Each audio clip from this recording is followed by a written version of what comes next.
देखो बच्चों में कुछ क्वेश्चन डाउट है कि क्या जो हम नीट का पेपर देंगे वो नंबर ऑफ अटेम्प्ट अब काउंट होगा, मतलब जिनका 3 बार हो चुका है वो अब दोबारा पेपर नहीं दे पाएंगे क्या? या एज लिमिट यानी जैसे मिनिमम, यानी जो नीट का पेपर देने की सबसे कम उम्र होती है वो तो होती है 17 17 साल, और अपर एज क्या होगी? ठीक है, इन सब से रिलेटेड क्या है डाउट चल रहा है। क्यों डाउट चल रहा है? क्योंकि एक्चुअली में जो पेपर है हमारा, पेपर की कटिंग है हिंदुस्तान टाइम, वो एक्चुअली में ये लिख रहा है कि भैया कि एनटीए प्लान कर रहा है कि एज लिमिट का, और दूसरा किसका कर रहा है, एक एज लिमिट का और दूसरा सबसे बड़ी बात नंबर ऑफ अटेम्प्ट। ठीक है, चलिए तो देखो इस चीज को हम आपको समझा दें कि ये सब चीजें अफवाह है। एनटीए को हम बता दें आपको, एनटीए देखो, एनटीए क्या है? देखिए कुछ चीजें, एनटीए एक नेशनल टेस्टिंग एजेंसी है जो एग्जाम को कंडक्ट करती है, एग्जाम को कंडक्ट करती है। समझ में आया?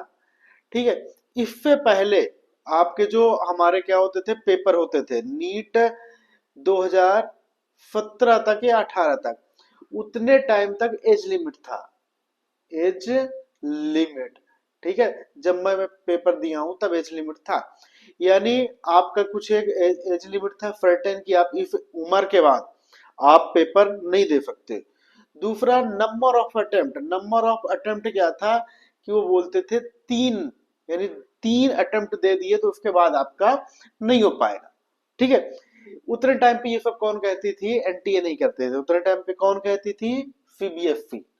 ठीक है, आगे चल के हम बताएंगे आपको कि ये सब उतनी चीजें आसानी से नहीं है।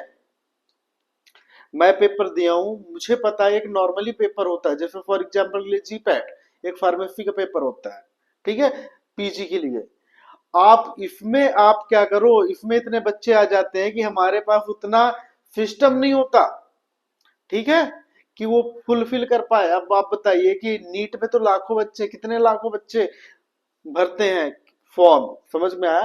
तो इसको हम बहुत अच्छे से डिस्कस करेंगे, आपको हमें डराने का कोई भी वो मुद्दा नहीं है। ठीक है ना, कि व्यू आने के चक्कर में ये वो कर दें। चले ठीक है, देखो आप समझिए कि एनटीए क्या बदलना चाह रहा है। ठीक है, अभी जो मिनिमम एज है वो 17 साल है, अपर एज कोई डिफाइड ही नहीं है।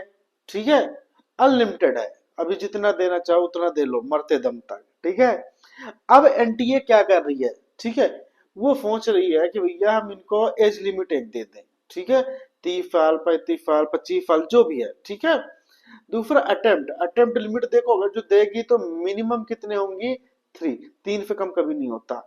तीसरा ये बोला भैया कंप्यूटर बेस्ड टेस्ट, तो ये भी नया नहीं है, पहले होता था एम्स में। ठीक है, चलिए, मल्टी सेशन एग्जाम, इसका मतलब समझ रहे हो कि शिफ्ट में होगा। जैसे जो पेपर है, जो नीट का पेपर अभी क्या होता है हमारा, एक ही टाइम पे, जैसे 2 से 5 15। ठीक है, इतने टाइम पे जितने भी बच्चे फॉर्म डालते हैं उनका सबका पेपर हो जाता है। तो वो चाहती है कि भैया हम ये नहीं, हम इसको शिफ्ट में बदल दें, मॉर्निंग शिफ्ट, फिर दोपहर में, फिर इवनिंग में, ऐसे कुछ करके।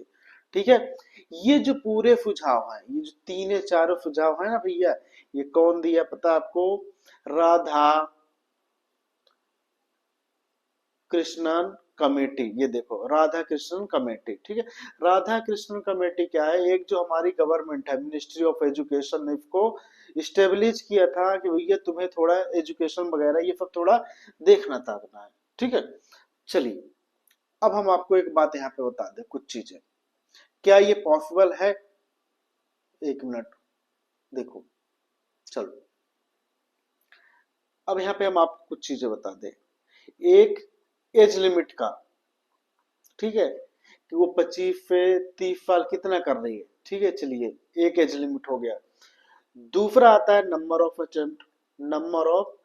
अटेम्प्ट काउंट करना, कि 3 होगा, मिनिमम तो 3 ही होगा। तीसरा सीबीटी, यानी मोड ऑफ एग्जामिनेशन, वो क्या होगा, सीबीटी। ठीक है, चलिए, यानी कंप्यूटर बेस्ड टेस्ट। देखो एक बात है कि इन तीनों चीज के लिए किसने बोला है, एनटीए ने, नेशनल टेस्टिंग एजेंसी। इसको भी किसने बोला था, राधा कृष्णन कमेटी ने। ठीक है, देखो आप समझते हो एक चीज है कि ये नेताओं की भाषा है, आपको समझ में नहीं आएगी, पॉलिटिक्स समझ में आपको नहीं आती। देखो इतना मामला चल रहा था, पर एनटीए ने आज ही ये चीजें बोल दी। देखो ये वाला कि ये एक गिफ्ट पेपर है, ठीक है। यहाँ पे देखो कि एनटीए बोल रही है आपको, हम आपको बता दें कहाँ पे कि हम्म ये देखो बोल रही है कि ये एक गिफ्ट पेपर था, ये एक पेपर लीक नहीं था। देखो इतना होने के बाद भी बोल रही पेपर लीक है ही नहीं। अरे भाई वो नीट का पेपर है, समझ में आ रहा है? नीट का पेपर है, मजाक नहीं है कि तुम्हारे 10वीं या 12वीं का पेपर है कि तुम गिफ्ट करो तो। अरे इवन सारा 10th और 12th में गिफ्ट करो तो नहीं आता, तो तुम्हारा नीट और आईआईटी जेईई में आ जाएगा क्या? ठीक है। तो ये पॉलिटिशियन की बातों को गोली मारो आप तो अपने पढ़ाई लिखाई पे ध्यान दो। ठीक है। हम इसलिए दिखा रहे थे कि जो तुम एनटीए की बात को अगर जो मानते हो सीरियसली, तो ये देखो एक बार, ठीक है। देखो भाई क्या होता है कि एनटीए बोलता है, सीबीएसई भी बोलती थी ऐसे ही, ठीक है। रूल बनाना इनका काम नहीं है, रूल बनाना इनका काम नहीं है। तो रूल बनाना किसका काम है? एनएमसी, ठीक है। एनएमसी जो होती है उसका काम क्या होता है? रूल बनाना। कौन कौन से रूल? जैसे फॉर एग्जांपल के लिए एज गैप, क्या एनएमसी क्या क्या कर सकती है? पहला, एज लिमिट, एज लिमिट तय करेगी। हालांकि पहले होता था 2017 तक, इस एनएमसी ने ही हटाया एज लिमिट, ठीक है। क्योंकि मैं उतर टाइम पे मुझे पता है, कोटा में मैं तो खुद ही था, ठीक है। तो बच्चे झूलने लगे थे, ठीक है। दूसरे एलिजिबिलिटी भी क्राइटेरिया होते हैं, एलिजिबिलिटी, ठीक है। देखो पहले क्या होता था कि आपका अगर जो 60% से ज्यादा है, मोर देन 60%, तभी आप एम्स का पेपर यानी फॉर्म डाल सकते हो। अब तो उसको नीट में कन्वर्ट कर दिया, तो आपका normal age limit, sorry, normal eligibility जो पासिंग नंबर होती है कुछ उतना ही है, ठीक है। सिलेबस, सिलेबस, ठीक है। ये सब कौन बनाएगी? एनएमसी, ठीक है। कोई दिक्कत नहीं। एनटीए का काम क्या होता है? वो एग्जाम को कंडक्ट कराना। एनटीए का काम क्या है? एग्जाम को कंडक्ट कराना, ठीक है। समझ में आया? एप्लीकेशन फॉर्म भराना, ठीक है। एप्लीकेशन फॉर्म भराना, एडमिट कार्ड, एडमिट कार्ड वगैरह ये सब करना, रिजल्ट, ठीक है। चलिए इतनी बातें समझ में आई। हाँ, मोड डिफाइड एनटीए कर सकती है, ठीक है। पर उसकी भी हम आपको बता दें भैया कि हमारे यहाँ पे इतने सॉफ्टवेयर नहीं है कि इतने लाखों बच्चों का, समझ में आ रहा है कि सॉफ्टवेयर कौन हायर करेगा? वो गवर्नमेंट के तो होंगे नहीं, वो भी कोई ना कोई एजेंसी के थ्रू होगा, ठीक है। जैसे टीसीएस वगैरह हो गई, ठीक है। टीसीएस यानी टाटा कंसल्टेंट सर्विस, ऐसे बहुत से लोग होते हैं। अब बताओ इतना अच्छा अच्छा कंप्यूटर तो होगा ही नहीं। अब एक बच्चा नीट का पेपर अपने लाइफ में एक बार देता है, ठीक है। अब उतने टाइम पे बीच में छेड़खानी होगी तो क्या होगा बताओ? इसलिए हमें तो ये भी लग रहा है कि ये नहीं हो पाएगा, सीबीटी कंप्यूटर बेस्ड टेस्ट होगा तो उसकी भी टेस्टिंग होगी। पर देखो भाई एज लिमिट तो नहीं होने वाला, एज लिमिट, एलिजिबिलिटी और आपका सॉरी, एज लिमिट और क्या बोलते हैं, नंबर ऑफ अटेम्प्ट, ठीक है। अगर जो बाई चांस ये हुआ, नंबर ऑफ अटेम्प्ट हुआ, तो 2027 को पहला काउंट किया जाएगा, ठीक है। यानी 2027 वाले जो बच्चे पढ़ रहे हो तो उनके लिए कोई डाउट नहीं है।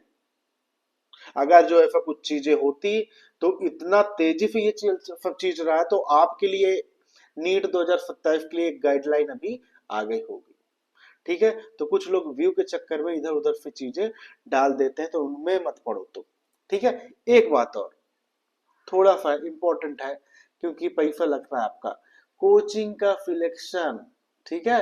कोचिंग सिलेक्शन क्या इंपॉर्टेंट है? बोलो कोचिंग कैसे आप सिलेक्ट करते हो? रिजल्ट देख के या क्या?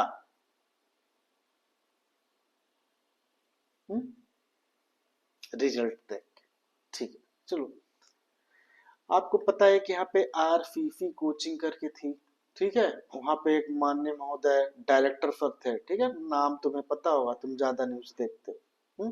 शिवराज वगैरह कुछ ऐसे करके नाम है। हाँ, तो उस पर आज झुकेगा नहीं साला। हम्म, एक बात याद रखना, ये तो बंदा एक पकड़ा गया, ऐसे बहुत से लोग हैं। समझ में आ रहा है? तो आप वहां पे यार पढ़ते हो तो आपको कंटेंट देखना है, कंटेंट। यूट्यूब चैनल पे अगर जो आप पढ़ रहे हो कंटेंट देखो, हंसी मजाक मत देखो फालतू का शायरी या इधर उधर की बातें। तुम्हें कौन कितना पढ़ा रहा है, कौन डीपली पढ़ा रहा है? तुम आजकल ये सोच लो कि ये चैनल बोरिंग है, ये वो है। भाई पढ़ाई में बोरिंग नहीं देखते। अब तुम केमिस्ट्री में एंजॉय देखोगे, अब तुम केमिस्ट्री में अगर जो एंजॉय देखोगे तो हो गया सिलेक्शन तुम्हारा। अब सोचो कोई सीरियस टॉपिक पढ़ा रहा है, वो कैसे हंसा सकता है तुम्हें? न्यूमेरिकल करा रहा है तो न्यूमेरिकल में हंसा देगा क्या? तो कोचिंग का सिलेक्शन करो तो बहुत इंपॉर्टेंट चीज है, बहुत अच्छे से देखभाल करके करना चाहिए। हम्म, फालतू के रिजल्ट के चक्कर में नहीं। रिजल्ट क्या करते हैं, खरीदते भी हैं। एक कोचिंग, देखो जैसे दो कोचिंग है समझो, एक कोचिंग में नीचे दिखा रहेगा क्लासरूम, मतलब वो बच्चा वहीं से पढ़ा है। दूसरा लिख देगा डिस्टर्ब, मतलब इसने इसका भी मटेरियल पढ़ा है। वे साले, यहाँ तो खुद का कोचिंग का पढ़ नहीं पा रहा है, दूसरे का कर रहा है क्या? समझ में आया? तो कोचिंग को सिलेक्ट करो। दूसरा, मैं एक बात बताऊं कि जैसे मैं खुद ही पढ़ाता हूँ, ठीक है, मैं आज भी दावे के साथ कहता हूँ कि मैं पूरा तो नहीं पर जितना भी पढ़ाया क्वेश्चन वहां पे आया। ये नहीं कहता जो पढ़ाया वही आया, आया वही। क्यों नहीं आएगा भैया, सिलेबस तो वही है। मैं क्या, दुनिया का कोई भी मास्टर पढ़ाया तो आएगा। हम्म? अब एक्चुअली मैं पढ़ा रहा था तो एक कोई स्टूडेंट थी, वो बोलती सर बोरिंग लेक्चर है, तो कपिल शर्मा का शो जाके देख ले। समझ में आया? अब मैं भी वही चीजें आपको पढ़ा रहा हूँ कि आपको कैसे क्या चीजें पढ़नी है। मैं जो पढ़ाता हूँ ऑर्गेनिक केमिस्ट्री, एक बार तुम पढ़ के देख लेना। बोरिंग लग सकता है पर क्वेश्चन पूरे सॉल्व कर लोगे। हम्म? तो ऐसे ही अपडेट आपको मिलते रहेंगे बीच बीच में, ठीक है। क्वेश्चन पेपर भी हम सॉल्व कराएंगे, सब चीजें करेंगे।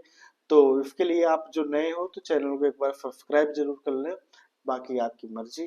ठीक है, चलिए।